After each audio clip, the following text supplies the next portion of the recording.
2021 GT World Challenge America Esports Championship enters its fourth round of the year. Yet another quest to crown the fastest, most consistent, and most opportunistic driver in the field.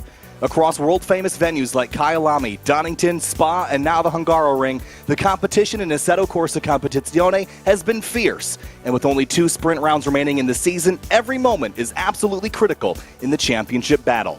Good afternoon to those in the U.S. and good evening to everyone overseas. My name is Kyle Heyer, joined by Lewis McGlade for a virtual trip to Hungary for some of the most competitive GT3 sim racing there is. Lewis, welcome aboard to the 4th round of the season to the Hungaroring. It's going to be a fantastic round of sim racing today in Assetto Corsa Competizione. Welcome. Yeah, boy, this is a properly tricky circuit. Since the 1980s, when it was built, it's always been known to be hard on drivers. It's relentless with its twists and turns. It's quite hard for overtaking, but this is where you need to deal with pressure. And it's going to be hard work out there for a lot of the drivers, especially on such a big grid. Hard work indeed, and we mentioned there's only 2 sprint rounds remaining, so the championship battle is getting more and more intense. Here is a look at your championship standings coming into round 4. Michael Kondaccioglu in the number 96 at the top of the board with 47 points. Chris Sievert in second with 43 points. Lewis, it's going to get very, very tight, but one driver we certainly need to watch is Philippe Samard, the BMW M6 GT3 for RNK Racing. He's been getting better and better as the season's gone on and could pose a serious championship threat to those at the top. It's tight up the top, and that's the most important thing. At this end of the championship, you need to make sure that you're in contention. Anyone who's dropped out sort of 20, 30 points off the lead, that's where you're going to start to think, there's no way that you're going to be able to close that gap. Whereas those at the top, just 8 points separating the top 3. It is a tight championship fight, but a lot of these drivers have a lot of experience on Assetto Corsa Competizione. It's going to make them very, very hard to beat. Certainly, and of course you saw 2 of the top 3 drivers have won races so far this season. Here's a look at the rest of the top 20. There's Carl Whitmer. He's in the field here today for HPDS Pro America, so he will start a little bit deeper in the field. But up at the top of the board, the driver that I'm also keeping an eye on is Killian Ryan Meenan. He's had a couple good rounds, including a second last time out at Spa, so we'll have our eyes on him throughout the day here at the Hungaroring as well. We've also got an onboard lap from Zach Patterson, who's 5th in the standings, and HPD onboard we'll show you in a little bit later in the beginning of this broadcast. But lots to look forward to as we move into the entry list for today's race. Right at the top of the board from Forsberg Racing in the Nissan GTR Nismo GT3. That's Brian Heitkotter, the number 5. Glad to have him back. The champion of the first season of SRO America Esports. So he's back this time in the number 5. Some other drivers to note: Philippe Samard, we talked about. Carl Whitmer in the number 22 for the Acura NSX GT3 Evo. Zach Patterson also for HPDS Pro America, and Cardin Liu. Again, that team, HPDS Pro America, they have had such good runs lately with those drivers, progressing every time they head out to the racetrack, Lewis, but lots of drivers in this field, almost 40 this time around. Yeah, I love seeing the other Hondas out there and stuff, but plenty of big names, not only from the driver's point of view, but also from the teams. You've got Fordzilla out there, you've got Williams Esports as well, Gripax Engineering, we've got Jean Lacey Esports Academy on there. There's plenty of big names from the front of the grid all the way to the back. Chris Sievert all the way up there, the number 81 car, and of course our championship leader Michael Kondaccioglu, looking very good in the championship, but didn't have the greatest result at Spa, just 8th place on the grid after winning at Donington Park and a podium in the opening round of the season. Needs to sort of bounce back and find that form again. Yeah, I think that's key. And remember that only the top 5 drivers from each race will get to claim a spot in the next round. So we have 1 sprint round remaining after this race. That will come at Suzuka in October. So the drivers that finish top 5 in this race will be guaranteed that spot to compete for the championship. Everyone else is going to have to race their way in, and they're going to do that here in just a couple of minutes. Qualifying has already concluded, and of course we'll get a look at the starting order a little bit later in the race. We've also got our HPD hot lap that was done by Zach Patterson, and we'll take you there in just a moment. And here's a look at the Hungaroring, a 14-turn circuit, just over 2.7 miles. Hey everyone, this is Zachary Patterson, driver of the number 24 Acura NSX GT3 Evo, and I'll be taking you around Hungaroring. So to start, we're going to come onto this front straight, build a lot of speed really early. We're expecting very hot conditions, so you might actually see a lot of overtakes into this first corner braking zone. heavy braking zone, get down into first. When you use that inside curve to rotate the car, don't go too wide on exit as you charge down the hill. Very fast acceleration zone, very good overtaking opportunity down here at turn 2. Turn 2, pretty straightforward initially, but then the track starts to fall away as it goes into the downhill state. You're going to build a lot of speed into turn 3, avoid that inside curve, take all the speed on exit, don't go too wide, you'll get a track limits warning as you start building speed up into turn 4. Turn 4, uphill braking zone, a little awkward on exit, you have to use a little bit of curb, not too much, into turn 5. Initial camber stage, but it can wash you out pretty quickly if you take it too aggressively. Coming into the fast 6-7 chicane. Some cars have a lot more compliance than others, but it's very important to get a nice clean exit, take as much run-up as you need to as you set yourself up for the 8, 9, 10 complex. All you want to be focusing here is exit speed, exit speed, exit speed. It's very easy to get on power too early and then ruin your lap. Coming down into the turn 11, very fast corner. Very, very easy to get a track limits warning if you go too wide, like I probably just did there. Coming down into the turn 12 braking zone. Get nice on power early here. Don't go too wide onto the AstroTurf. If it does happen to rain, it's going to be very slippery through there. Turn 13 hairpin. Pretty easy. Again, being patient, patient, patient. That's the name of the game here.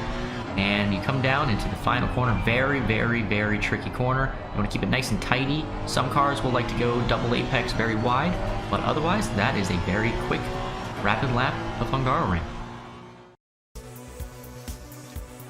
Thanks so much to Zach Patterson and HPD for giving us that track preview here of the Hungaroring. Lewis, this track opened in 1986. It's relatively new by a lot of racetrack standards. 14 turns, again, 4.4 kilometers, built in only 8 months' time. And you're going to notice as we take a look around this racetrack, one of the distinctive features is how much runoff room there is. And Lewis, we know that can get drivers in real life and in the sim in a little bit of trouble. It's one of these circuits that's gone through quite a lot of changes. It's not, like I say, it's not an old circuit by any stretch of the imagination, but if you compare it back to when it was first built, it has gone through plenty of changes, but it still kind of keeps some of that core character. And what that realistically is tight, fast corners. It's part of it. Particularly around the back end of the circuit, 8, 9, 10. A lot of drivers, a lot of teams, a lot of a real-world situation. They'll compare it to a street circuit, a high-speed street circuit, because whilst places like here down at turn 3, turn 2, whatever you want to call it, this is where we're going to get really complicated over the night. This is good. We love corner names, Carl. But you've got plenty of runoff on various corners, but that high-speed section, quite a lot of it, you really don't. You only have the chance to escape on a couple of bits. It can be pretty tricky. Well, the reason why I love this racetrack, Lewis, is it's got a kind of basically every corner. It's got an example of every type that you could imagine. Yeah. It's got fast-flowing S's, it's got kinks, it's got hairpins, it's got chicanes, uphills, downhills, big curbs. It's just got a little bit of everything. And because of the 14 different turns all being very unique, it creates a lot of awesome passing opportunities, especially towards the end of the lap. The switchback from 12 all the way to the end of 14. Those last couple corners can be crucial if you're chasing down the leader in the closing moments of the 60-minute race.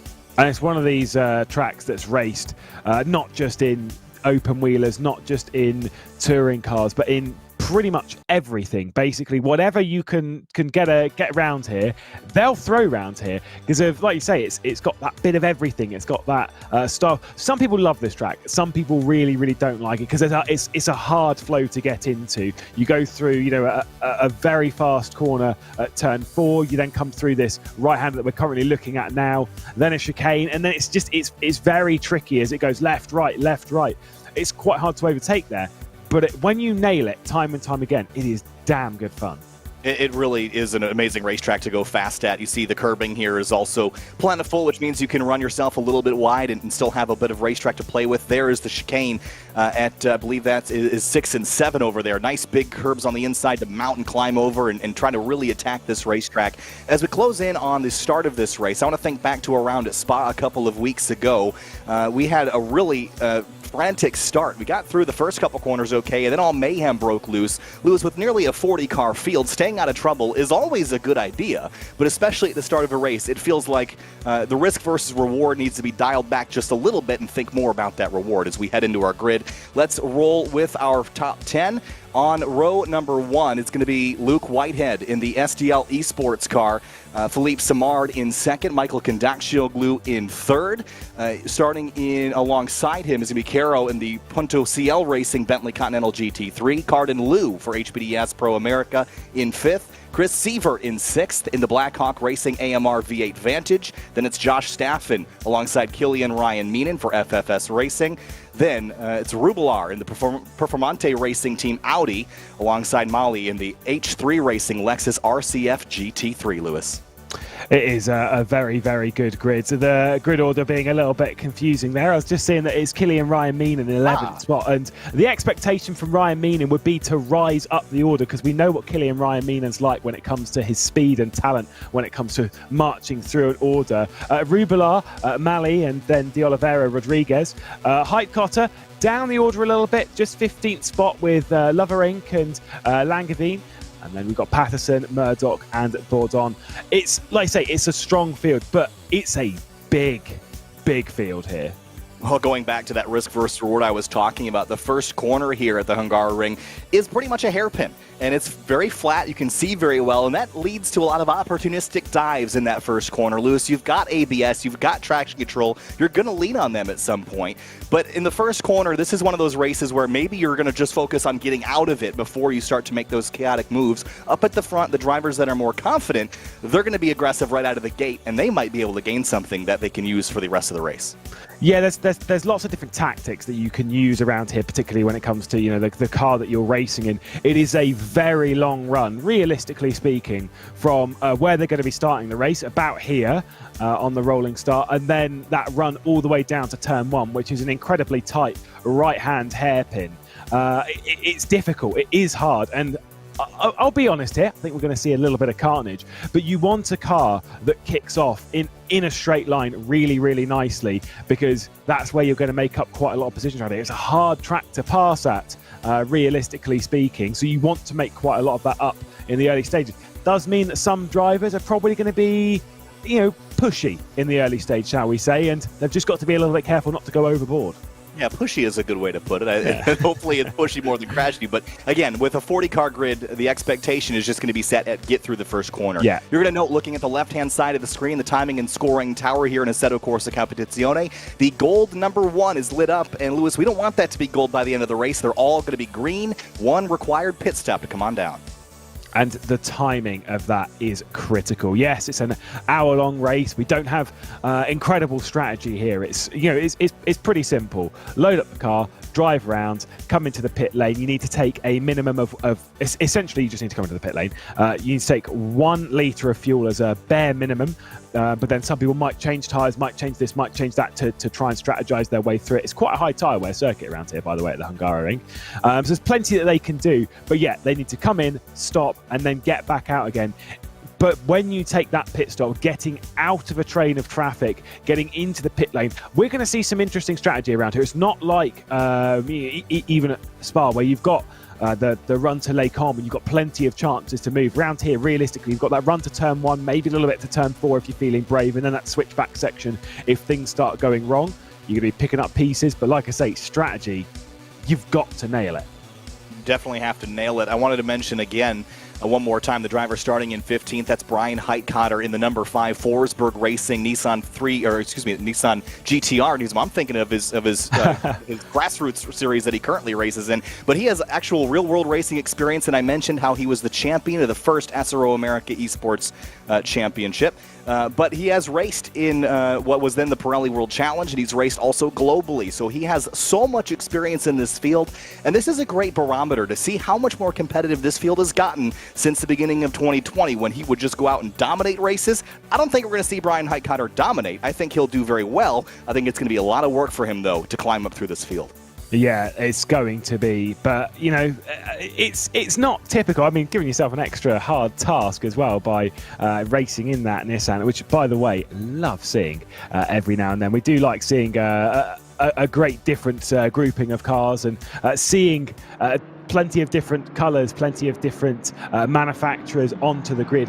For Heitkotter, though, it is going to be a hard task, but realistically speaking, the fields are always going to get stronger as we go on. So you kind of have to ask, what do you have to prove? Or are you just out here to have a bit of fun? I think it's going to be the latter for Brian here today, and I think he's going to enjoy himself, Lewis. It's going to be a great fun this afternoon. I'm glad everyone can join us here for the GT World Challenge America Esports Championship. Of course, you see all the Fanatec badging on the tops of the windshields of the cars. Of course, if you're over in Europe and you've been to a GT World Challenge Europe race this season, you'll have seen the incredible sim atmosphere that they've built as part of their team championships, Lewis, and that is in itself an amazing operation, and I'm really jealous of that. Hopefully we'll see that soon. I believe that's coming at a future date for us here in America, but lots of cool things from Fanatec and GT World Challenge Europe as they pioneer the combination of sim racing and real world racing together into one championship. It's very appropriate for the modern era to have this culmination of sim racing and real world all just sort of coming into one big area. It's a lovely time to be in sim racing as we're all watching it grow bit by bit. We're seeing that merger between real and sim, and I get the vibe that we're gonna constantly see more and more of it in the years to come. But focusing on the race at hand, we've got a lot of drivers here that they feel that this is their time to prove themselves. So before, we've got a grid chock full of big names when it comes to drivers as well as teams. It's quite a pretty grid, I will say. We've got some good liveries on here. I know lots of people know that I like talking about liveries, but we do have some good ones. Good liveries and so much diversity in the cars as well, and that's one of the beauties of GT3 racing, especially in SRO, is the diversity of manufacturers and drivetrains and well, I should say the drive layouts of the cars. The rear-engine Porsche 911 GT3R, the front-engined Aston Martin Vantage, or even the mid-engined Audi R8. There's so many different cars, so many different designs, so many different methodologies on how to go fast, and they all come together in one amazing cacophony of motorsports across the world, across several continents. Lewis, as we go through the last couple corners here, turns 13 and 14, we're going to be coming to the green at the beginning of the straightaway. We're about ready to get rolling. I'm really excited. Yeah, I think the likes of Kondachi-Oglu, they'll be looking to move forward from their current position. Simar, though, might need to go on the attack right here, right now, if he's got any aspirations of the title. Here we go. 1 hour on the board. Out front, it's Luke Whitehead in the McLaren 720S GT3. Alongside him is Jordan Grant-Smith in a Porsche 911 GT3R. The top 5 drivers of this race will automatically qualify for the last sprint route at Suzuka. The timer is going, and we're green at the Hungaroring for the 4th round of the 2021 GT World Challenge America Esports Championship. 3 wide to the outside. Philippe Samard's going to take them down into turn 1. 3 abreast for the top spot. The Porsche in the middle of Jordan Grant-Smith. He gets shuffled. Out wide goes Samard as they all go through without incident. 1 Lamborghini wide at the exit of turn 1, but so far so good, Lewis. Yeah, look at Kondachi-Oglu as well. You've got the Bentley of Quero just coming through the middle of it, but trying to hold on is Simara against Gobbi as they all funnel their way down the hill through turn 3 and on this rise up towards the fantastic turn 4. Lou also on the attack, defending as well from Sever, and here comes Kondachi-Oglu. Well, that was a dicey move into turn number 4, but he got it done, I believe, or trying to. There was an Acura behind as well. That was Cardin Liu on Caro. There's the 96 car of Kondachi-Oglu, again, the bright pink McLaren. I think that's a livery change for him from recent rounds. Up over the curbs in turn 6. Here's a battle a little bit deeper in the field. Oh, there's a crash. That's the 420 car that was involved with that. And that was Nicolas Alvarado for the New World Sim Racing team car, and it looks like he'll escape with a little bit of damage. But back to Kondachi-Oglu out front in 6th, now chasing the Bentley in front of him. A frantic start as we had a caution, at least a local caution, a couple sectors back. Yeah, William Hendrickson in the background as well from Kondachi-Oglu's teammate as well, which is William Hendrickson in that lovely Mercedes Jean Lacey Esports Academy. But obviously, commentating last weekend on the 24 Hours of Spa here in SRO Esports, and Kondachi-Oglu, Simar and Killian Ryan Meenan were all part of the same team. And if Paul Jeffrey was here, he'd pull his eyes out of the fact that there's lots of pink cars on the grid for FFS Racing. Great to see them though, but Kondachi-Oglu needs to get a little bit of progress on, but the McLaren's not going to be like a bullet in a straight line, certainly not against the Bentley, and certainly not for Gobbi against a BMW as well. So it's going to be pretty difficult for Gobbi to try and make some work from this position. Well, the Gripex engineering car of Lou Gobbi right now chasing the BMW of Philippe Simard. We've talked at length about how this BMW is just physically a large car. Seems like BMW's strategy the last couple of years, whether it was GT Endurance Racing or GT3 Racing, was to pick the biggest coupe that they had and put it in GT Racing. But I will say that the performance has spoken for itself. That car has been remarkably successful across several continents, and now with the introduction of the BMW M4 GT3 for 2022, very excited to have some of those in the paddocks around the world. But a little bit deeper in the field, here's the 17 of Chris Rubelar for Performante Racing Team, another one of those kind of pink-purple cars chasing Leverink in the Ferrari in front. That's the blue car as they work through the chicane, all single file. Everyone behaving for now here, Lewis. How long is that going to last? Probably not very long. You've got Knappen, who's made a decent amount of progress. Did not qualify very well in the Team Fordzilla Lamborghini, which is obviously a bit of a mouthful to suggest Fordzilla and Lamborghini, but they couldn't really pick a Ford, the officially Ford-backed esports team, and Langevin directly ahead, like I say, under a fair amount of pressure. But it is the Audi of Rubelar that is applying that to the rear end of both the Ferraris of Murdoch and Lovering. But you've got to watch out for that Bentley behind, which is almost camouflaged by its colour as well. But you've got to be careful, because once we head out of this final, the 14th and final turn, that Bentley will be charging. Again, the big V8 thundering underfoot as it exits the corner. It's the only GT3 car here in this field that is right-hand drive, which is unique because it gives you a different perspective on the racing circuit. And for those that aren't familiar necessarily with jumping in that car, that could be distracting. Rubelar, though, on the brakes into the first corner, trying to overtake the Ferrari in front. Just gets a nose inside. Now it's two mid-engine supercars drag racing down to turn 4. I can't really make it around the outside here. It's very, very tricky to do so. He's going to commit to giving it a go at least. And let's see, Rubelar all the way around. Still got the overlap. And, well, catch me out, because I was completely wrong. Rubelar with a sensational move on Lovering, and also coming through is Langevin. Yeah, Langevin got it done in the kind of military green Bentley as well, so he came around the outside and did it. But that was a spectacular move that started about a sector back, and Rubelar was able to muscle his way by. Just a little bit of contact there from left rear to right front on the Ferrari behind. Here's Philippe Simard's on board, taking a look back at Gabi in the number 49 McLaren, and it is all nose to tail right now for the top 5 or 6. Kondakcioglu in the back in that bright pink McLaren. There's another pink car back there as well, so all line astern in the first 5 minutes, but out front it's still Luke Whitehead by 0.7 of a second. That gap is nothing to be comfortable with, though, Lewis. There's still so much racing to go, and one little slip could bring him right back into the clutches of Jordan Grant-Smith.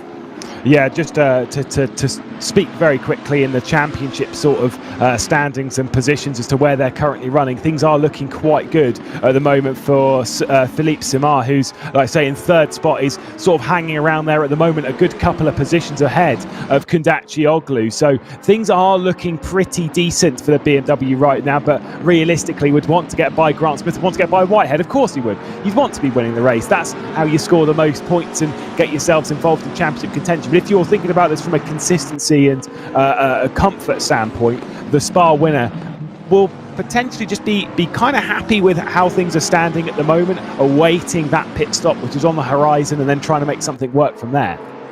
Yeah, again, he's in a great spot. Again, Kondakcioglu, who's leading the championship, is a couple spots behind, but it's not far enough that I would feel very safe. If I'm Simard, I want to get as far ahead as I possibly can, and to do that, he's going to have to get by the Porsche 911 GT3R of Jordan Grant-Smith, the number 600. That's the red car right in front, and while all this is happening, I'm noticing that Whitehead is beginning to get away just a little bit. It's still only 0.7 of a second, but just 10th by 10th, he's going to start pulling. On board with Taha Mali in the H3 racing car, this is 11th in the Lexus RCF, a very unique sounding car, attacking Hendrickson in the Mercedes. We've seen him victorious in seasons past.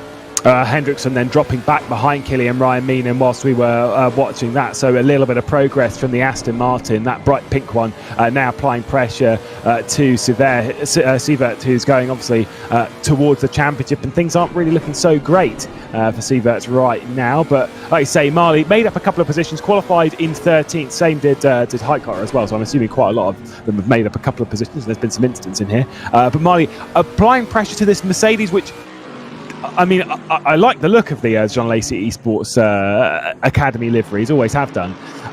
But I get the vibe that Mercedes is not feeling pretty fast right now.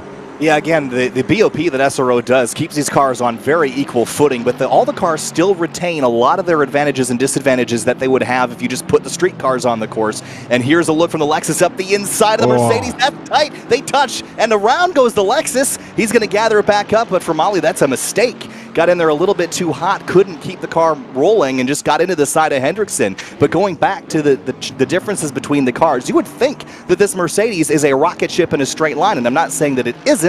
I'm just saying that the way it's BOP'd, the engine that it's got, it's actually more of a corner carver. Contrary to the sounds it makes, you'd think it's going to do Mach 3 down the straights, but it's actually a lot better off in the high downforce corners. Rublar making another little bit of progress, getting by Murdoch, also getting the word in the ear that Marley and Heitkotter did. Oh, sorry, Marley and Heitkotter. Marley and Patterson came into contact slightly afterwards. Did catch the Lexus going really quite far wide, T3 as well. So, from one instant to another. Yeah, that's just not the way you want to get things started. It was going in a positive direction with some overlap on the Mercedes and just got a little bit greedy. There's still 51 minutes. We're not even 10 minutes in here, Lewis. No reason to throw it away, but you want to get passes done, but not until you're sure you can get it done safely. Heitkotter, by the way, is just driving around by himself at the moment. Got about a second and a half to the car ahead, second and a half to the car behind. Loving life at the moment, just like you say, just cruising. Obviously wants to get involved in the battle, but still. Killian Ryan Meany, you can see there's two rigs. We brought this up in the 24. There's two rigs there because brother Cormac Ryan Meany also does some racing and races in the rig right next door. So nice racing inside the family. And Killian Ryan Meany, who's well known for making a swift amount of progress through the field, would have wanted to make a little bit more, but still ninth place and keeping it clean, keeping it on the road, and keeping well in contention right now. I love the look at this. You can see Killian Ryan set up at home. He's got his Fanatec racing gear and his rig all set up, and every driver's got a very unique style and how they set their rig up, what equipment they use, how it's organized and displayed, all for driver comfort. And while you might have some similar adjustments in a real GT3 car, Lewis, you still can make some adjustments to your home rig, to your home setup, to make it more comfortable and make you faster. Oh, there's so much you can do with your home setup when it comes to obviously the expensive stuff, what equipment you're racing on, what screens you're racing on, what everything. But even the simple stuff. How high is your chair in comparison to where your steering wheel is? How far away is your pedals, etc., etc. There's so much that you can change with angles and stuff that you need to play it to make sure that it's comfortable. In an hour-long race, it probably won't make that much of a difference, but when you consider that a lot of the drivers on this grid do endurance racing to a certain degree, whether it's 4 hour, 5, 6, 12, 24, whatever, a lot of these drivers have done a lot of endurance races. They need to be able to be comfortable inside the cockpit, and that's pretty hard work. And going round, that's De Oliveira Rodriguez going for a spin off of the nose there of the Bentley of Langevin. A little bit of a touch there. There's still 3 wide as the Bentley courses itself back on course. There's a couple Lamborghinis down here. It's getting very tight behind the Assetto Corsa Competizione bridge. Now it's the two Italian cars, the horse versus the bull, as they go side by side. The 52 of Lovering trying to hold off the number 40 of Catapan. A little bit of argy-bargy back there, as Calvin Fish would say, Lewis, but again, I think they'll all get it back straightened out. I don't think there was a lot of damage, but just enough to be a problem for these drivers, I'm sure. Yeah, it's just De Oliveira Rodriguez in that Williams Esports car. Langevin, though, does come into pit lane, though.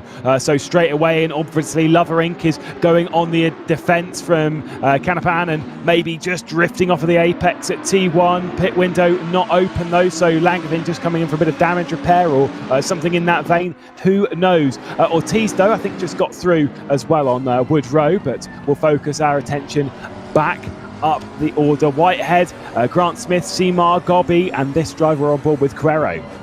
Yeah, I think there was a penalty for the Bentley, and that's why he had to come hit pit lane, as we're on board with Quero in the Punto CL racing car right behind the flame-throwing McLaren of Gobby. I love the McLarens because we all know the cars that shoot fire are better than cars that don't shoot fire. Here's a look at some contact. This is some lap 1 contact here. This is the incident we saw with the number 420 right behind the Lexus. Runs out a little bit wide. And everyone's sort of coordinating back and forth here, and I'm sure we're going to see as we head off into 4 here. It's the 5, Lexus, I think. or yeah. 5, right? And then there's the touch. That was he gets drilled by one of the Acuras, one of the HPD Pro America cars, and that's a lot of damage to the 420.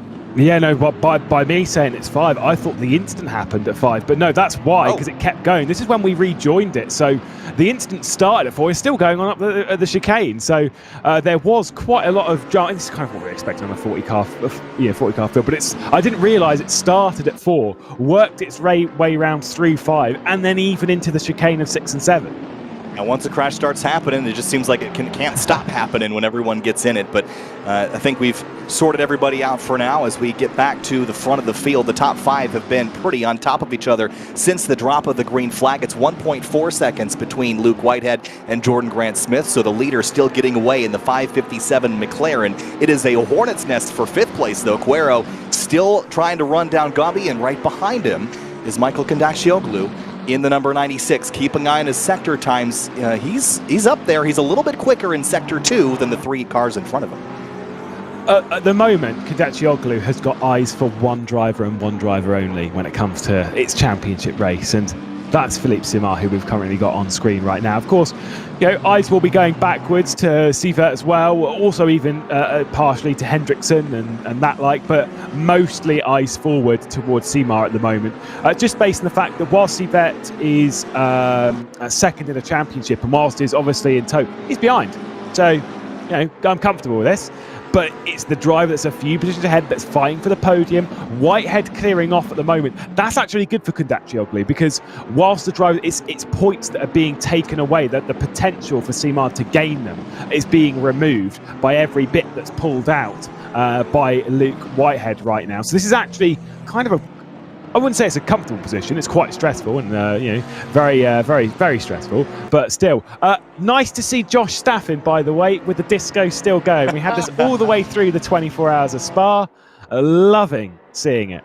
I'm surprised it's not distracting, but sunglasses. Josh Staffin, he looks great in there, that's for sure. Josh Staffin again with a chance to drive for HPDS Pro America this season and making good work of it. But here are some incident reports. Incident lap 1 involving the 833 and 420 racing incident. No further action on the one involving the 94 and the 17 as we go back up to Philippe Simard. Now, you were mentioning the points situation. There are 4 points separating Kondakcioglu from Sievert, but from Simard up to Kondakcioglu, it is 8 points that is the separator. And there are 7 points between first and second place, 25 to the winner, 18 to second. So a lot of that gap can be made up depending on where the drivers show up, as we got an Audi turned around backwards there, Lewis. Yeah, that one's Laghi going for a bit of a spin. Just got absolutely piled into by Armio directly behind, and just nothing they could do. As soon as that contact had happened, it's just lifted the rears off the road, and away she goes. There's just nothing that you could do. Quero, though, on the attack right now and looking a little bit bigger in the mirrors of Gabi as Simard's just starting to pull away. Kondakcioglu now applying a little bit more pressure and thinking, I need to maybe start getting on with this a bit. I can't think of any cars that are more daunting in the rearview mirror than the Bentley Continental. It has such a big frontal area. It is just enormous to look at in the mirrors and so menacing as we head into turn 14 and come back up onto the front straightaway. 15 minutes into this race, and Quero putting the pressure, so much pressure on the back of that McLaren that he's forming diamonds on the rear wing as we come across the line to complete lap number 9. But look at that exit, though, from T14. Gabi's just got enough to pull away, and where the front end of the Bentley's just not really gripping to the racetrack, and then giving a little bit of space. Watch this on the right hand side. I think maybe Kondakcioglu is there looking, certainly would be. No, he's not, but just a bit of a mistake from Quero then. I was more expecting there to be a bright pink McLaren coming through with the amount of space that was given, but just overdoing it on the brakes. Clearly under a lot of pressure here, but where the straight line speed is just enough for the Bentley to keep the McLaren at bay. It's really frustrating for Kondakcioglu.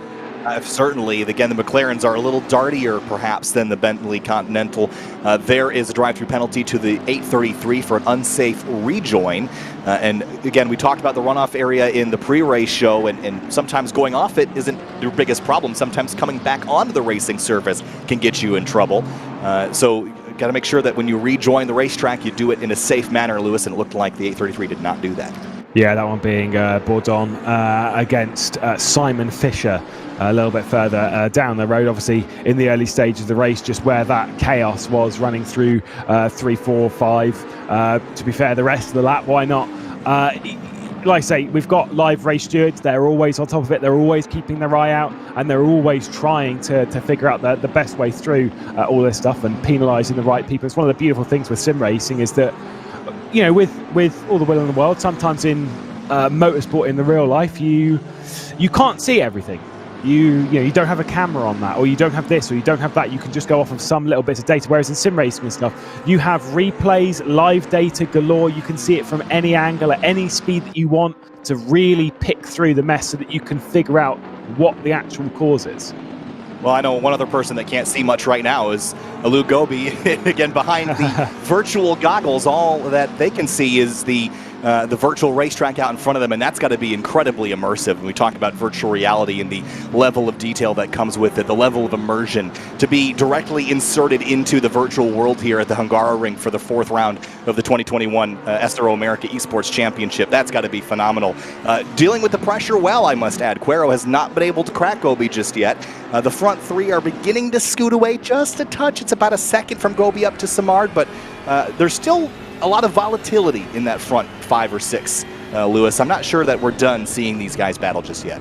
We most certainly aren't, and Whitehead is actually dropping back towards Grant Smith here, and Seamar's just able to keep up, but Gobi's doing good enough to once again catch back up, and all of the gaps will be within a second between each car from 1st through 6th. I get the feeling at the end of this lap. With VR and stuff, it's one of those things where it's more of a comfort thing. Like it's obviously very immersive. You're a part of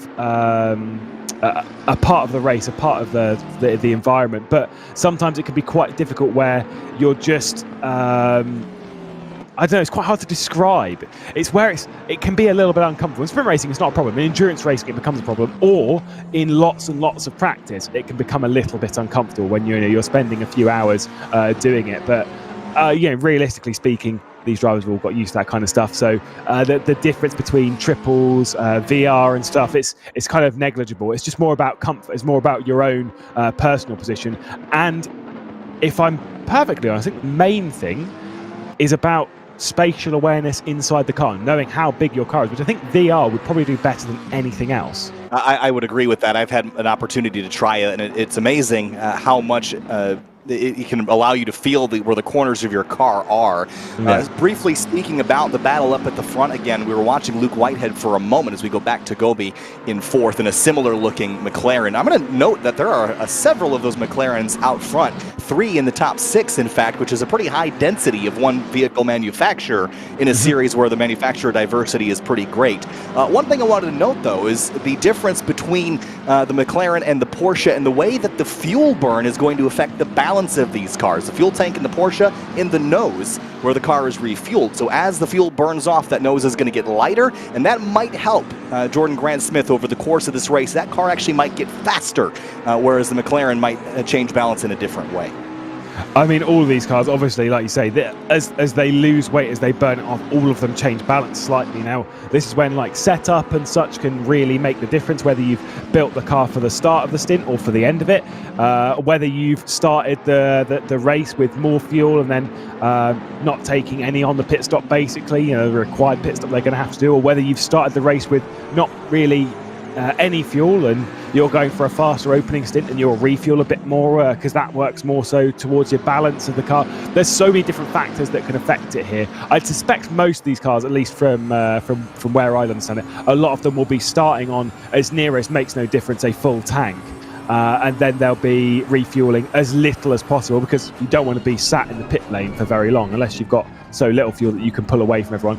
By the way, there we go. A 10-second time penalty for car 134 for an incident against 134 and 833. 833, as we said earlier, after a drive-through penalty is Bourdon, and 134 will be that of Riley. So there you go, a 10-second time penalty for Erie Riley, unfortunately. So Flashpoint Esports not probably thrilled with that, but a little bit of time left to bounce back. If you're going to get a penalty, you might as well get it in the first half of the race and have a chance to earn some of that back. I must say, the battle we have had at the pointy end of this field has been spectacular. Our leader has not been more than 1.4 seconds out front of Jordan Grant-Smith, and the top 5 are still covered by just about 3.5 seconds. It is very tight at the front, and the lack of mistakes is even more astonishing here. This is a long track with a lot of corners. The fact that we've seen everyone be so perfect so far up at the front tells me that we're due for something at some point to mix this up and make a little bit of chaos. Here's Tomas Ortiz in the Rodolindo Roman Esports car. This is a battle for 18th right behind Canapan in the Lamborghini. That's the number 40 from Team Fordzilla. Audi versus Lamborghini. Lewis, these cars are very similar in their underpinnings. Yeah, they're I mean, I've spoken to some drivers that obviously one of the main ones that I've spoken to fairly recently is Dennis Lind, who recently raced in the real world 24 Hours of Spa, has been doing British GT and racing in various other stuff, by the way, in a Lamborghini. And then did the 24 Hours of Spa in an Audi, and said that comparatively there is some line between. It's not 1-for-1. Right, they're not the same car. They're fundamentally not the same car, which you would expect. But there are some similarities between them. I mean, particularly if you look engine at how they're built, where the weight distribution is, there are a lot of similarities. I mean, I prefer the Lamborghini mostly based on looks. I think it looks fantastic, but each their own. That's a little bit too wide there, though, from Canapan running out of the final corner, and Team Fordzilla then getting a good launch. Do love a good Team Fordzilla livery, always have done. Team Fordzilla really spread out across sim racing now. They're in sort of all aspects based. They're obviously in Assetto Corsa Competizione, because you can see them right there. They race in Race Room, they race in rFactor 2, they race in iRacing. They race all over the place, and for a team that's building themselves up bit by bit, it is always good to see them just spreading out and seeing where they pop up. Yes, but Canapan looking a little bit ragged. We saw going wide at turn 14, then again a little bit of a push through the left-hander. So that Lamborghini might be struggling with front-end grip right now and compensating with the right foot. And sometimes when you're steering the car with the throttle, and that can lead yourself to kind of powering on, oversteer, and just again wide a little bit and only a couple feet. But I think he's showing a little bit of weakness right now. That's like blood in the water for Ortiz behind, who can smell that and get ready for an overtake. But don't look too far back, because Woodrow is right behind in the number 412. That's Ryan Woodrow for Flashpoint Esports. His teammate just got a penalty, but he's about to grab a spot from Ortiz and maybe Canapan. Yeah, just basically sat there. Aggressive driving then from the 731. That one being Mali, and I think got another warning not very long ago for it. So that was also against the same driver as well. So that was on lap 5, but also had another warning on lap 2 for aggressive driving. So I'm pretty sure the stewards will be like, right, you've had 2 warnings. Do not do it again. Do not make another warning, because you'll get a penalty after that point. Last warning.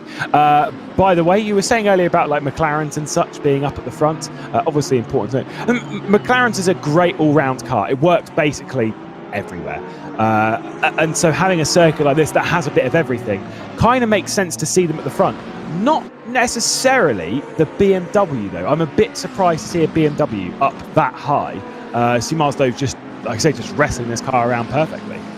Yeah, the BMW isn't very well subscribed here in this championship. Of course, Philippe Samard has been pioneering that chassis in this season and really piloting it to very strong finishes, to no one's surprise. But we'll follow the BMW throughout the race, but pit window is open. Got to make your one required pit stop. You just got to get into your box, get back out, and then you're good to go to the end. But again, strategy decisions. When do you come down? Again, you're not going to change tires, just straight up. You're not going to make those changes. So you're not going to, the overcut, undercut deal isn't such a big deal. I think it's more about where you pit relative to traffic, Lewis. Where you enter and where you exit, are you going to have to deal with drivers in front of you that are going to slow you down? That's the biggest decision. Look at this for the lead, though. Jordan Grant-Smith closing in on Whitehead, and I mentioned earlier how the fuel burn might help this car.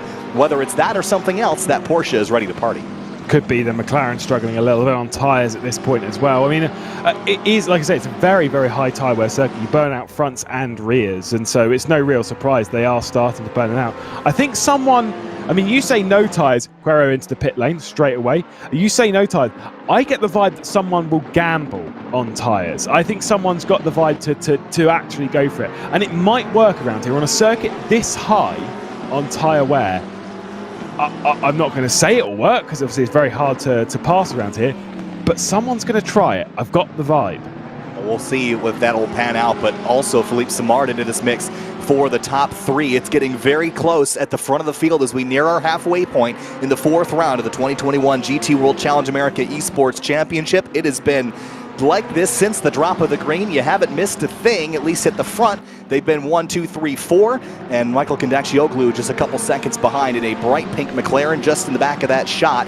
There were some dramas in the tail of the field earlier, some crashes, some carnage, but all that has been pushed by the wayside for a classic sports car battle at the front of the field. And now 7.5 minutes left for the front 11 drivers to come hit pit lane, and a bunch of others who have not yet come down as well.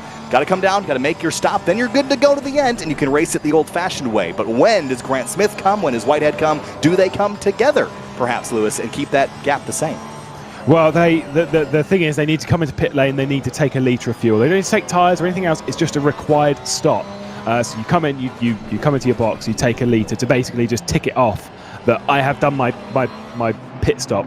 And then it's the strategy of when do you take it, and that really is the important thing. Killian Ryan Meanin on the attack, though, of Lou. I will say that Kondakcioglu, once Quero came into the pit lane, who's lost time in the pit lane, which makes me assume might have taken tyres, by the way, because he's behind even Canapan and Heitkotter post pit lane. That's a free position for Kondakcioglu. So already moved up 1. So now, again, sight set on the 4 cars ahead and making a little bit of progress. Sivert into the pit lane. That's important for the championship. Here comes Ryan Meanin into turn 1. Carden Liu a little bit wide to the center of the first corner. That's going to bring the Aston of Ryan Meanin right to the rear tailpipes. Now 1 car length between them as they head down the hill towards turn 2. This is a spectacular fight. The Acura NSX GT3, that is a car very light on its feet. It's got a twin turbo V6 behind it, though the V8 of the Aston Martin thundering through some turbochargers as well as they continue to chase each other down for 6th place overall. Both these drivers still need to pit, and this is an example where if I'm Ryan Meanin and I don't get by Carden Liu this lap, I'm hitting pit lane. I want to make sure that I'm not being held up by this Acura, which he already might be. Well, let's see if any of these bounce into pit lane. You're surely thinking that some of them will. Kondakcioglu's 2 seconds off of the rear end of this 4-way fight. We go side by side, so you can see Killian Ryan Meanin trying to find his way past Lou, and you can see the top 4 all in this tiny train, separated by just a couple of seconds realistically. Whitehead, who had a 1.4 second lead at one point and almost looked like was checking out from the rest of the field, that has been dragged back, obviously attacking maybe a little bit too hard. Look at Ryan Meanin go.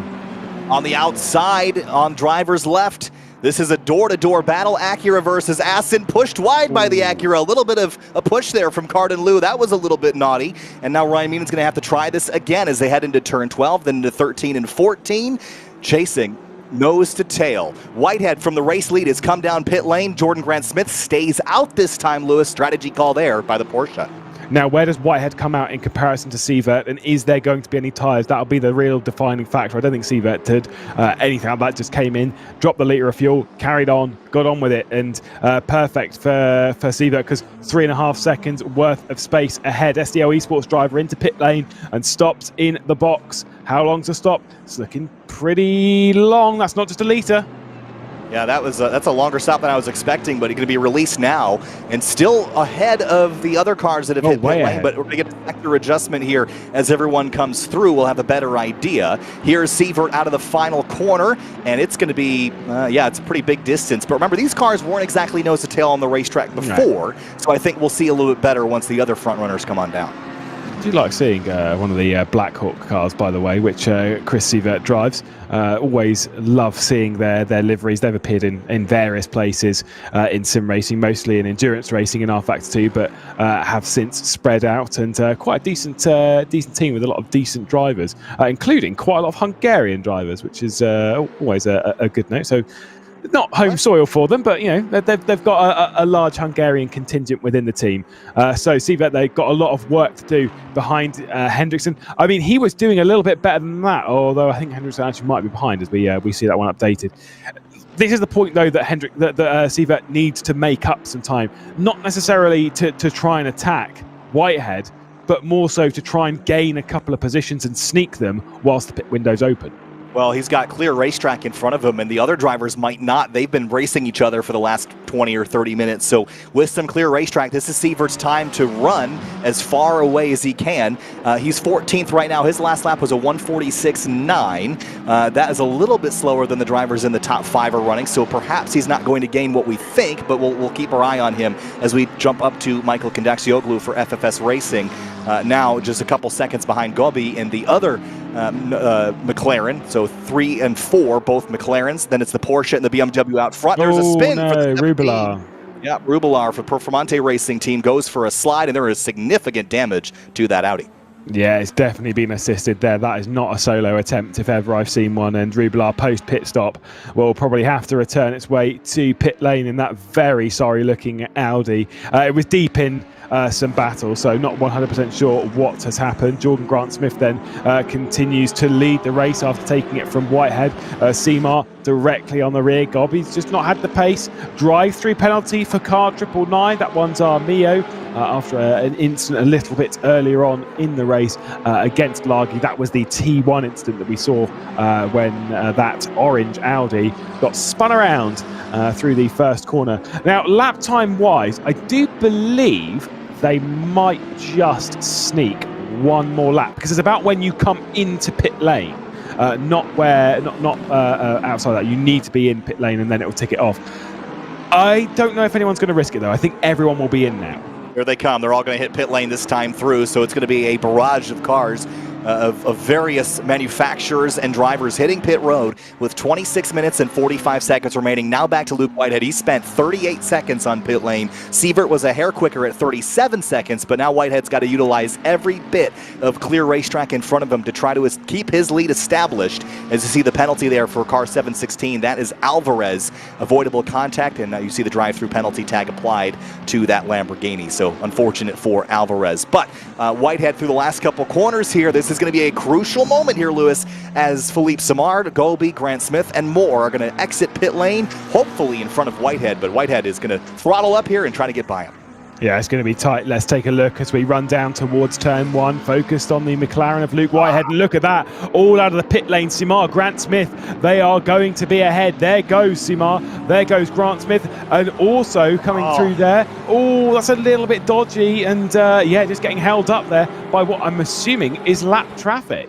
Yes, that is a lap down Lexus. I couldn't quite get the number on that car, but a lap down for sure. That's going to hold up Whitehead just enough, and crucially, I think every driver that was trailing in behind him is now in front of him. So that would be Grant Smith, Simard, and I believe Gobi as well. So there's going to be at least 3 to get by and potentially 4. No, it's only 2. It's just Grant Smith and Simard. But now he's got his work cut out for him. He's a long ways back as well, so not a very efficient pit stop sequence for our race leader. Here is a look at the 134. That is Riley. This car was penalized earlier, and there's naughty. touch.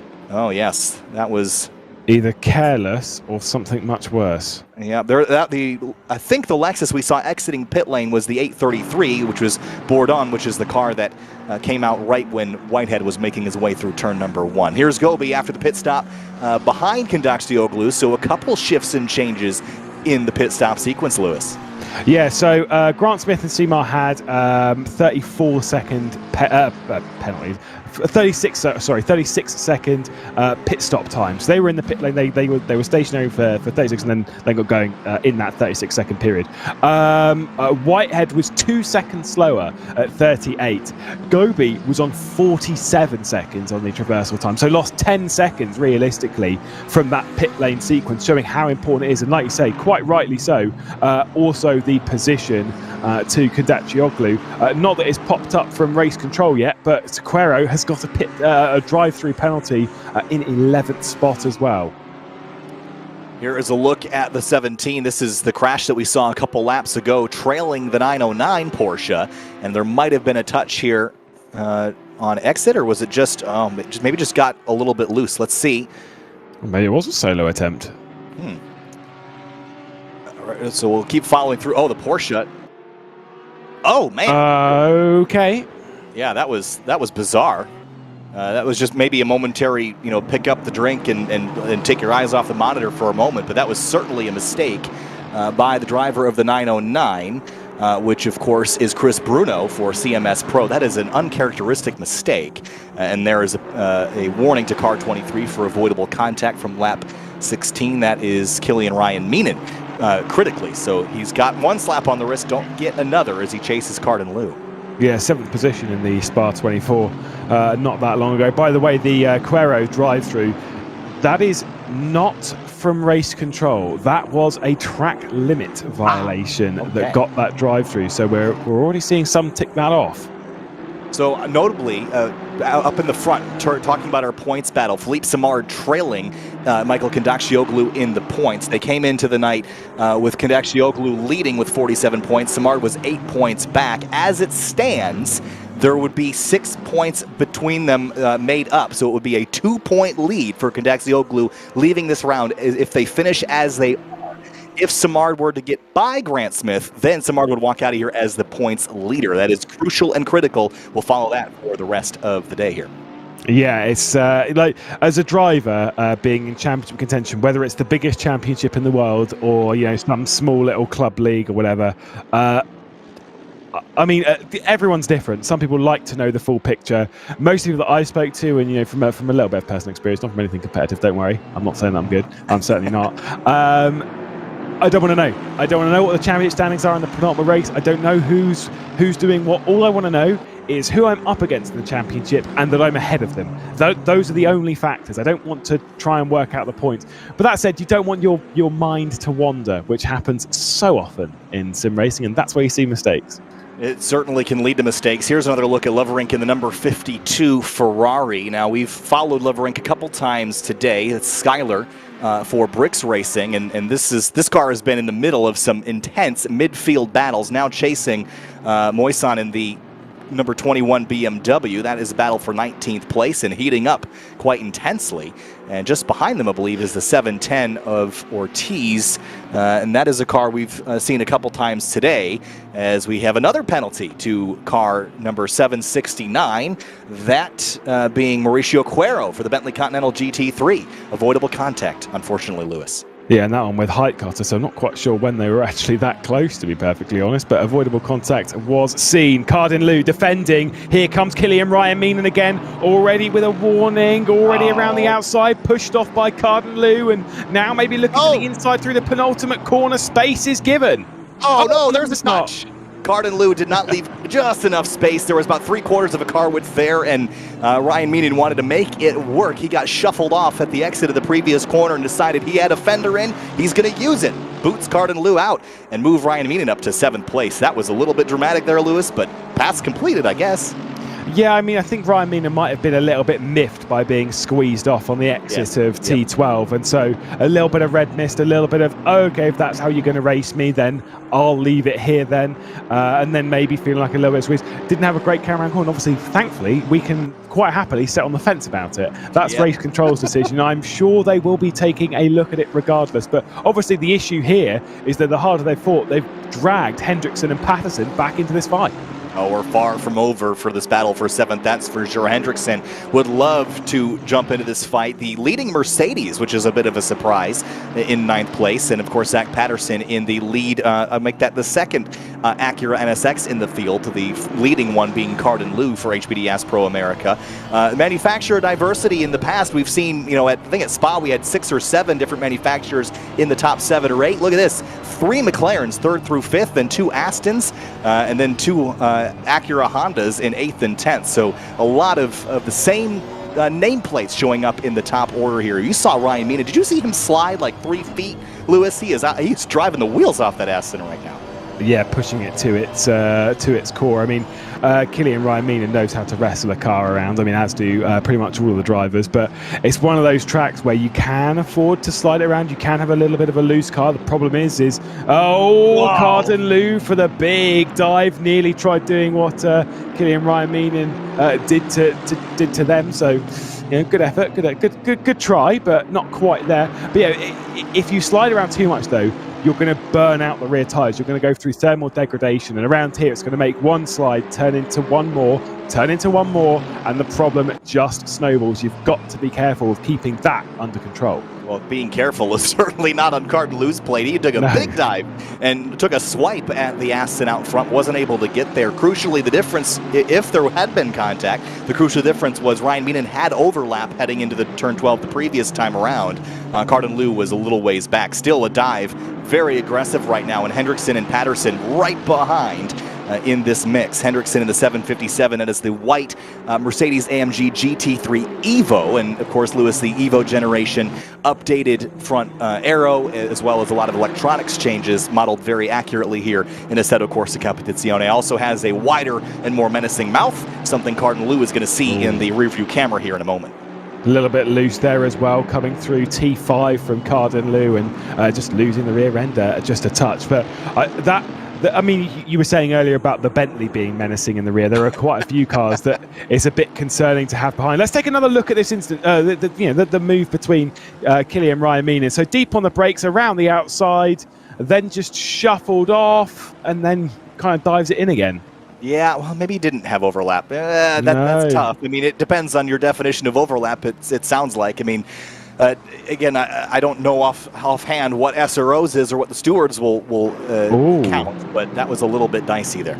Yeah, so they've switched around here. So just getting in my ear, they have switched around. Race control have been involved, and they've said, that's not fair. Switch it back, Sonny Jim. Wow. That is a little bit of a surprise to me, actually, given the shuffle-off course that Lou did to Meenan. But now I guess we know where the stewards stand on that incident, so Ryan Meenan will have to try that again in a different way with 17 minutes to go. And in behind, you see Hendrickson trying to hold off an Acura. That, I believe, is Patterson in the number 24. I think the real difference there is, don't get me wrong, I mean, I'm all for the, if you're going to go side by side through a corner, you've got to give room.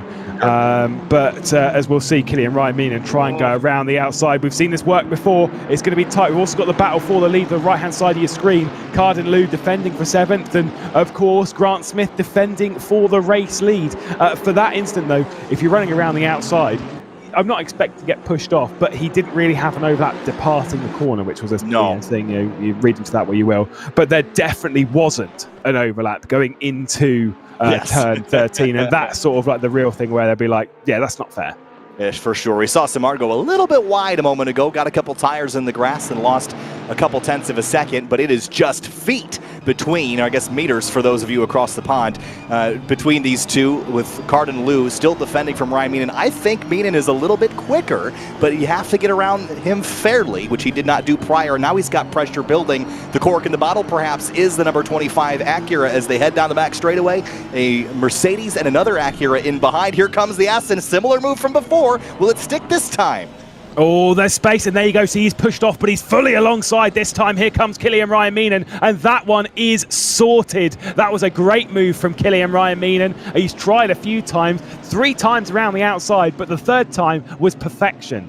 Yeah, 3rd time's the charm for Killian Ryan Meenan. Gets it done. That was phenomenal. So much better on the brakes in turn 12, it seems like, and that's what caught out Carden Lou. So move the Aston back to 7th place, this time officially with 15 minutes to go. What an epic battle between the Aston and the Acura. In behind, though, the Mercedes of Hendrickson has joined the party. There's other drivers now coming into the mix as well. Yeah, so 2 of those. You've got the Mercedes of Riveros, I believe, and one of the HPDs that's not actually a part of this battle. They are a lap down, but are there or thereabouts. And that red and black Mercedes, I believe it's the 33, just sort of coming through the middle of it, which is causing problems to this group because they've got to keep their eye on it. Well, you can see the blue flags waving, and the problem is yes, they're not in the battle, but they're still in the battle, if you know what I mean. Right. They're still involved in it, whether they want to be or not. They're not just going to slow down and let the other drivers go. So this is going to be a little bit of a challenge for the lead lap cars to have to deal with the distraction in their mirrors. With 15 minutes to go, no one's holding punches at this point, so Hendrickson's got to keep his focus forward. Ooh, that was a nasty hop over the anti-cut curb. Hopefully he didn't get any floor damage from that, but now focus again on Carden Lou in 8th. Well, okay, so this is the thing here is that you've got this battle between Ryan Meenan, Carden Lou, William Hendrickson, and Patterson, which is on the rear end of this train. They're all battling, 7th through 10th. But those two, that Honda there, the 94 and the 33, those are battling for position. That is Staffen and Riveros. They are actually fighting legitimately for position. So the second HPD car that's coming through, that's battling for 30th position on the racetrack in the battle of everyone else. I mean, a battle's a battle. They're going to race it out, and they don't have to get out of the way. It's just about not defending, not holding up the cars behind. They're just not allowed to defend. There is a storm brewing around 9th place right now here in the 4th round of the GT World Challenge America Esports Championship. Look at this. This is back in 20th. This is Cloutier in the number 39 BMW all over the back of, I believe that, what number is that? There's so many of these Acuras around here. It gets hard to tell which one's which at this point, but one of the Acuras, I don't believe that is a lead lap battle, but man, that was a fierce fight, if only for a moment. Yeah, I think that is the number 22, which is Carl Whitmer, yes. Coming through. So yeah, definitely not part of the lead battle. But Danny Luke, which is the Aston Martin ahead. But obviously, I mean, there's a difference here on tyres, quite clearly. That Whitmer's there taken some tyres and the other two haven't. And whilst, yes, being a lap down, is trying to come through. There's a little bit of danger, but, you know, Mad Bants or something? Something like that, right? 12 and a half minutes to go here in the GT World Challenge America Esports Championship, the 4th round at least, and lots of battles happening all over the racetrack. You're watching one ahead with the 22 of Whitmer and the number 8 of Daniluk. And just going to give that spot up again. Even if the car is a lap down, you might as well not contest it. It's not going to save you any time to battle with that. Meanwhile, here is a battle for 14th place. There's Canapan and Heitkotter in the 13th spot. Heitkotter again climbing from his start spot back in 15th place. And now dealing with a lot of pressure from Canapan and Quero behind, who's recovering from that penalty. I was going to ask as to when we can get a little view at the Nissan. We don't tend to see it out there racing. It's not normally a typical car that we get to see on the racetrack. It has a bit of damage as well on it. And here comes Canapan down the inside in that Lamborghini for Team Fortilla. A bit of a departure from the racetrack from Heitkotter, and drops a position now down to 14th and under pressure from Quero, who we know's got good pace, has been a part of the battles higher up the order. Speaking of that, here comes Luan Hendrickson. That was a big slide. That was actually the 94. Oh, yeah, no, sorry. Josh Staffen. So it looks like Hendrickson's actually fallen. Oh, a touch there with the 33. Again, another car that I don't believe is directly involved with the 757. So getting battered around like a ping pong ball here in the 9th spot and losing focus perhaps on what was happening in front. Here's Heitkotter again with this time Quero going around the inside. The damage to Heitkotter's car certainly impeding his pace at the moment. But if you can stay within 5 seconds of Quero, then gains the position back because of the 5-second time penalty. But Woodrow will fancy a move at some point in that Lamborghini that sat behind. It looks like it's a bit helpless here from Heitkotter now, which, taking this, it's not necessarily the most competitive car, whilst it has done some things in racing, obviously winning the 2015, I think it was, Bathurst 12 Hour, along with countless other things, but that was the main thing that I remember from. It's just one of those interesting things. By the way, Simar, 2nd position, right on the rear end of Grant Smith, who's made a couple of mistakes recently and under a lot of pressure. Yeah, well, last time by, Simard was 0.5 of a second faster, closes the gap. Look at this, right to the rear bumper of the Porsche as they battle for the lead. 10 minutes left on the Rebellion clock as we get down to the last little bits of the 4th round of the 2021 GT World Challenge America Esports Championship. Simard right there, knocking on the rear window of that Porsche. He's got to get past the motor first, but Jordan Grant Smith has been almost flawless today. And through the pit stop swap, he's gotten out front and now is just dealing with the defense from the BMW in behind. This is fantastic stuff here, Lewis, and it's about to get even better. I can sense it. Yeah, there's quite a few laps left to go, though, and that's the problem. Is you're sat there, if you're in that Porsche, you're sat there thinking, I can't do this for another 10 minutes. Obviously you can, you just got to keep doing it. Every corner you just need to be perfect. It's all about minimizing mistakes. If you have to drive a little bit slower, drive a little bit slower, as long as you're fast in the right places, which is out of turn 14 and on the braking zone into turn 1, and you don't make a mistake anywhere else. It's not impossible, but it's near impossible to pass around here. And so in that sense, Grant Smith just needs to ignore the fact that there's a BMW behind. Drive the racing line, be comfortable, drive within yourself, don't make a mistake. Yeah, I think the fear is if you start to back off, you're going to change your rhythm, and that could potentially be even worse than just making a mistake. Quick note that Cuero has gotten by Canapan. That was for 13th place, a little bit behind. Here's a great look off the left shoulder of the race leader, and it's clear racetrack out front with 8.5 minutes to go. Just going to hope and pray there's no lap traffic to impede his vision of a checkered flag this season. But Samard, again, 7/10 back. This gap has fluctuated between 2.5 to 8/10 of a second. It seems to kind of be every other lap that Samard gets close, and he might have one or two more realistic shots at getting to the race lead, and it's going to have to come without contact. The stewards have been on top of all the collisions today. You will not get away with one out front for sure.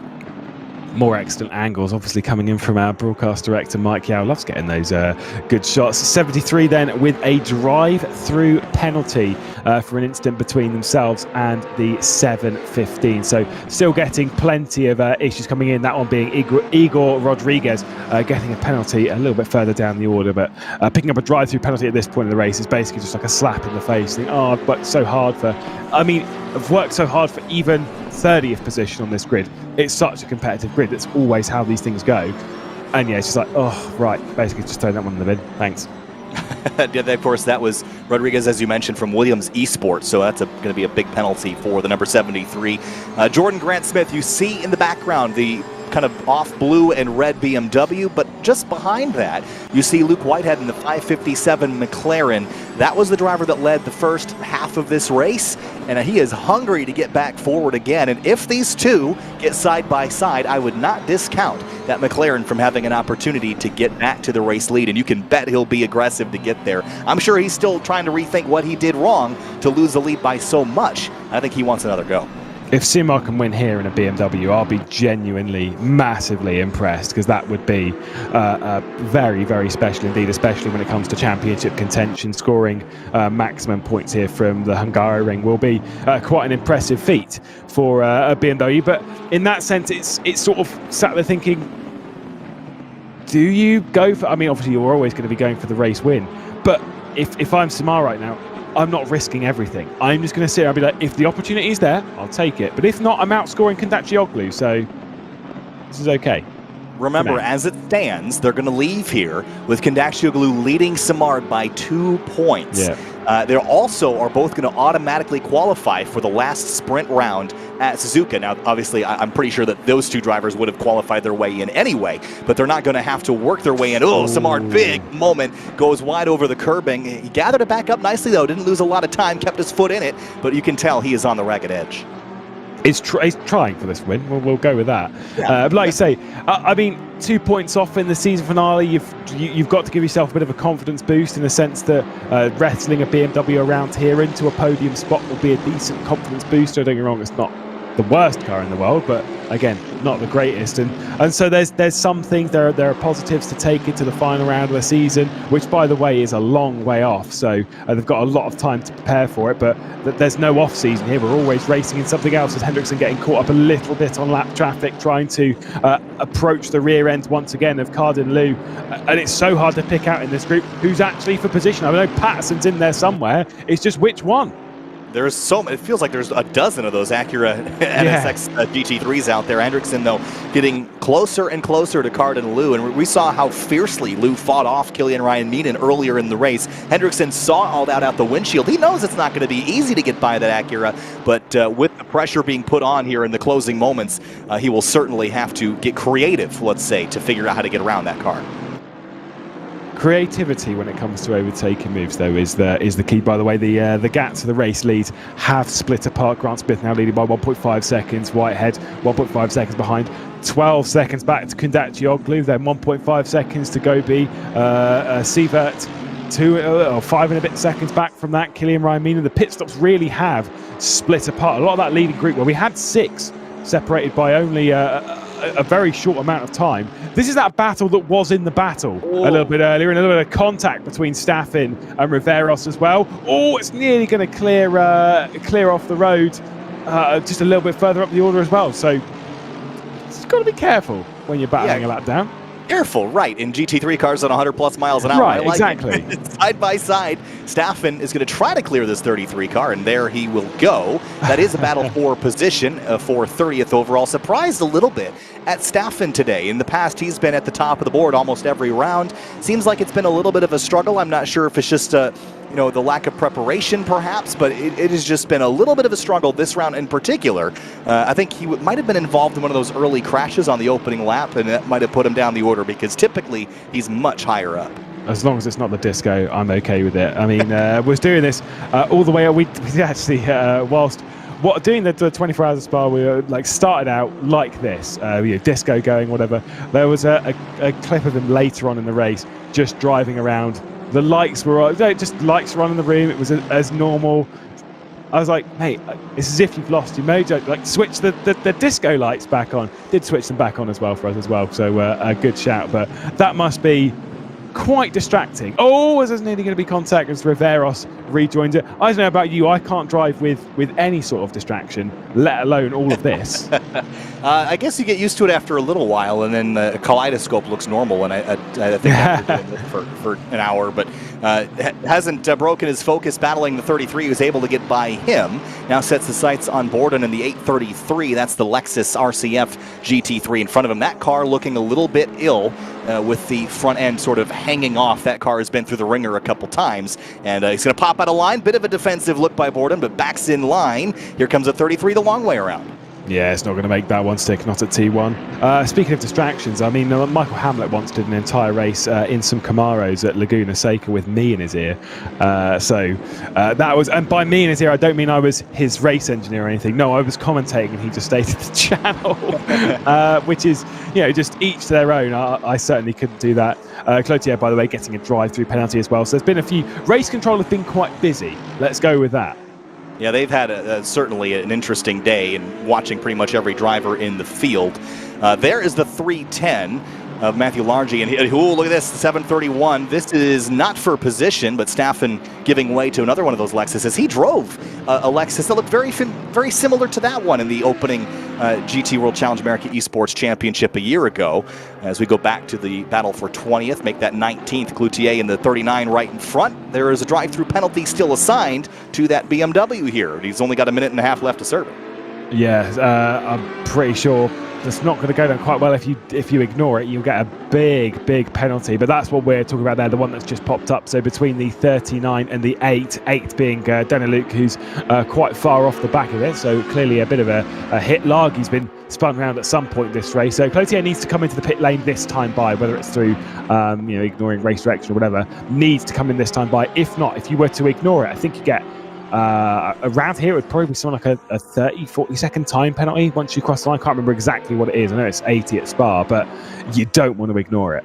It would certainly hurt. Meanwhile, 50 seconds left to go in this race, and Jordan Grant-Smith has Philippe Simard right to the rear wing again. 42 seconds left in this race, and Simard was about a second and a half back. He is eaten into that distance once more, and he is now right to the rear bumper, within striking distance perhaps, as we close in on the final lap of this race. Yeah, this is tight through this section. Drive through for car 89, but we'll focus on the battle for the race lead. Kundachioglu, by the way, is under pressure from Gobi as well, charging back forward to the rear end of the Turk. But Grant Smith, Simard, it's tight, but I just think it's a little bit too late for Simard to do anything. Here he comes, right to the rear bumper of the Porsche as they head into the last couple corners. Jordan Grant-Smith for Banjordi Racing got this lead from a pit stop swap.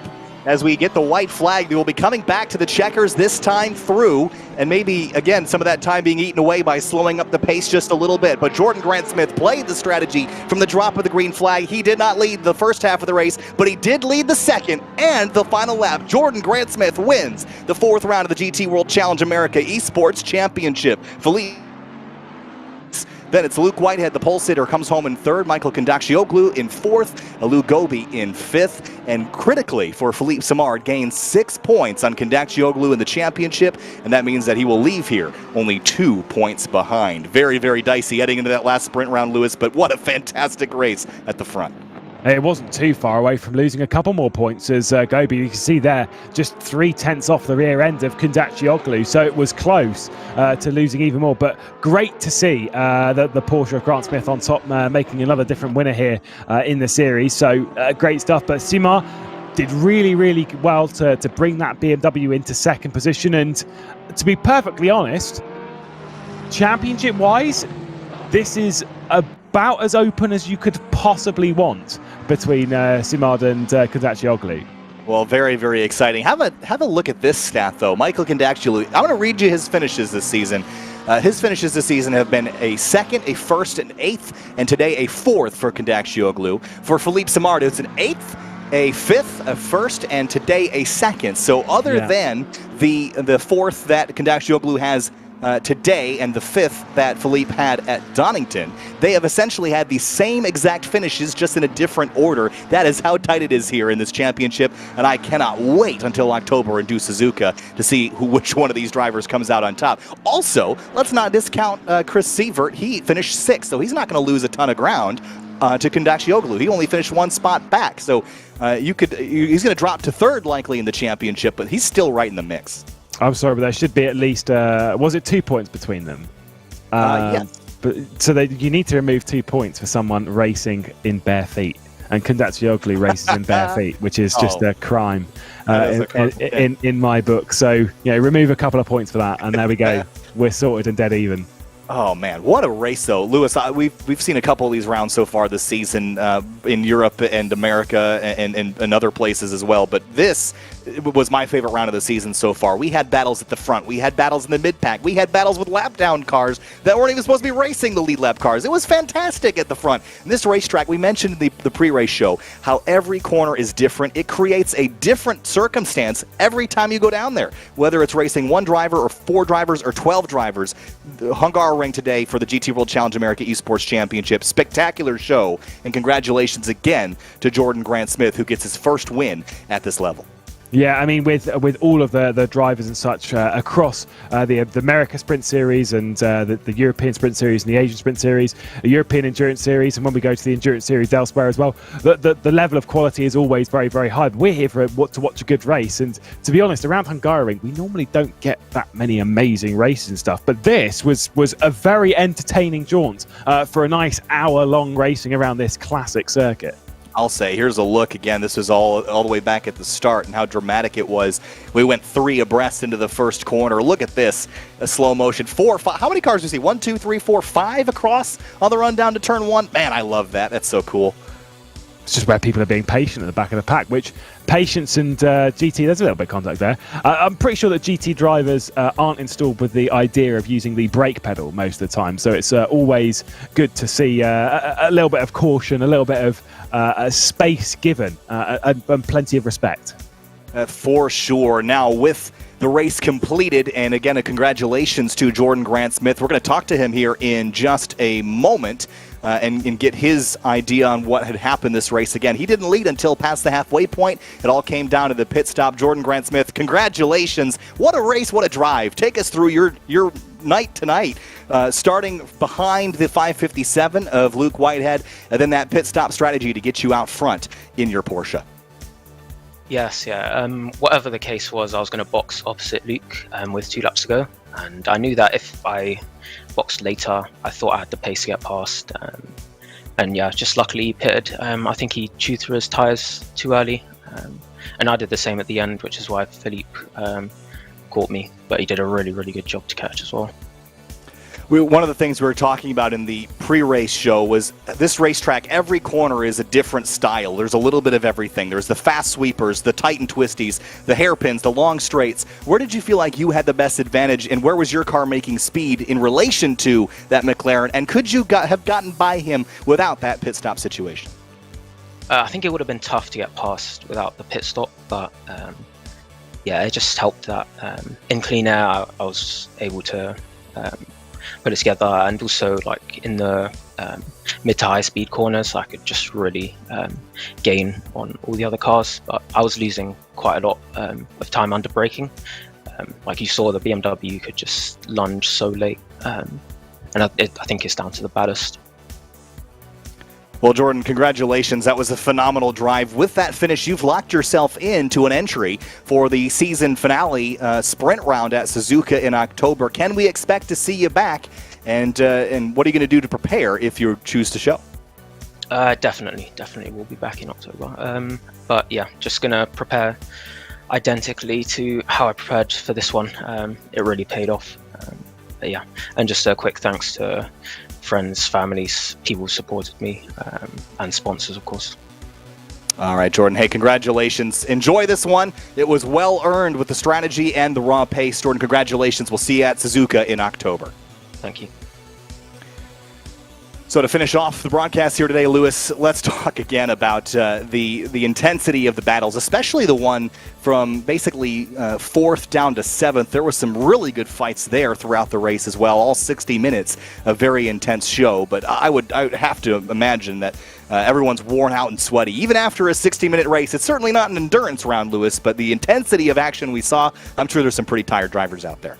There are some times where you do a race and you kind of think, I want to do another hour of this, I want to do another hour, I want to do another hour. Whereas when you have a circuit like this, the sheer intensity that that drivers and teams attack you with, and then you've got lap traffic to deal with, it can be, like you say, very sweaty, very stress-filling, and sometimes when you're just done, you just think, I'm done. I want to wrap. I've got to go. I've got to get out of this rig. I'm going to go and breathe. Going to go and have a drink. Just get away from the rig. But I mean, some of the racing here, I'm sure some of them will be loading up a little bit of a server afterwards. Think I'm not done yet with my racing. I want to do a bit more.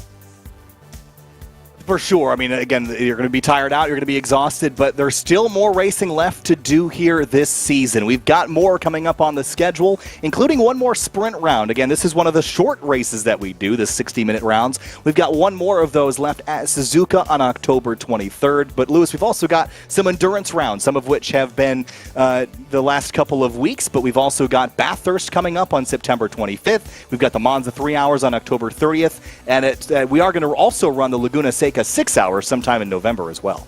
Now, Bathurst is an absolute classic circuit. Cannot wait for that. I absolutely love taking on the mountain and flying up over, dodging the walls left, right and centre, and an endurance race, which is what the circuit's built for. It's not really built for sprint racing and such. You want to take it on for a good period of time, and in that sense, you just attack it again and again, and there's no time to spare. No time to spare and no time left today. Thanks so much for watching the 4th round of the 2021 GT World Challenge America Esports Championship. I'm Kyle Heyer alongside Lewis McGlade. We'll see you next for sprint racing on October 23rd at Suzuka for the sprint season finale of the 2021 championship. Thanks so much for watching. We'll see you next time.